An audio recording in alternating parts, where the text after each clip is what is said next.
होनांगोन जाहाथे प्रत्येक गामियावहाय हौवाफोरनि क्लाब थायो खिन्थु हिनजावफोरनि क्लाब थाया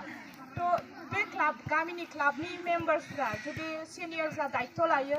आरो गथ'फोरखौहाय दा जेरै मास मोनसेनि कोचिं क्लासआ प्रेक्टिसा जोबलांबाय तो बे मास मोनसेनि प्रेक्टिसा जोबलांनायनि उनाव जाहाथे गथ'फ्रा न'आवहाय थाफिना जाहाथे प्रेक्टिस खालामबाय थायो मानो होनबा मा जायो जेला कोचिं होयो होमबाल' जों प्रेक्टिस खालामो जे कोचिं जोब्बाय प्रेक्टिस खालामला जों न'आवनो थायो जाहाथे गामिनि बेबायदि फुटबल गेलेग्रा हौवा गथ'साफ्रा बा क्लाबनि मेम्बारफ्रा जाहाथे हिनजावफोरखौबो दैदेनलांफायो मोरै टेकनिकफ्रा मोरै जोबा मोरै जायो मोरै माबानांगौ सापर्ट खालामनांगौ टीमखौहाय गावजों गाव बेखौहाय फोरोंलाङो आं बेखौ गुरैयै खावलायगोन मानो होनबा बांद्राय प्रेक्टिस गैया नालाय दा जोङो बयबो माखासे खोथा होननो मोनो खोनादों जेनेबा जोनायानो जाया पास हरनो रोङा बेफोरबायदि ना खिन्थु आङो आंनि नोजोरावहाय बिराद मोजां गेलेदों ना बांद्राय प्रेक्टिस मोनाखै बे प्रेक्टिसनि गेजेरावबो बिराद मोजां गेलेदों जुदि कन्टिनिउ प्रेक्टिस जाबाय थायोबा बिराद मोजां रोंलांगोन एसेखिनिखौनो होननानै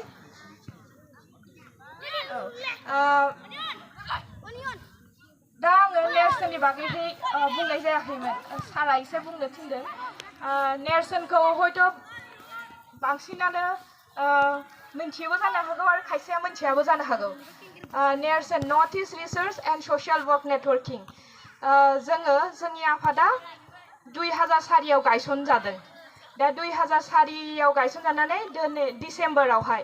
नैबे फैगोन डिसेम्बरावहाय 20 बोसोर जासिगोन तो नैबे 20 बोसोरनि जेला जों आगान होबाय जोङो 20 बोसोर होनोबा जों लाइमोन बैसोबो नंला जोङो एसे गिदिर जाहैबाय तो 20 बोसोर आगान होनायलाय जोङो बेबायदिनो नैबे बोसोरावहाय जोङो चेयारमेन आमगुरि सारखौ गथायनो थाखाय खावलायनाय जाबाय नैथि बान्थाखौ चेकजों आरो ट्रफिजों लोगोसे चेक दङ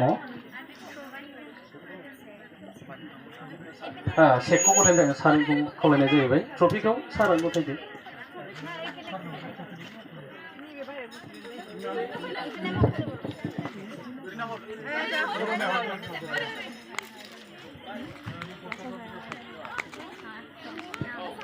बाहेरावबो लाङो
Right,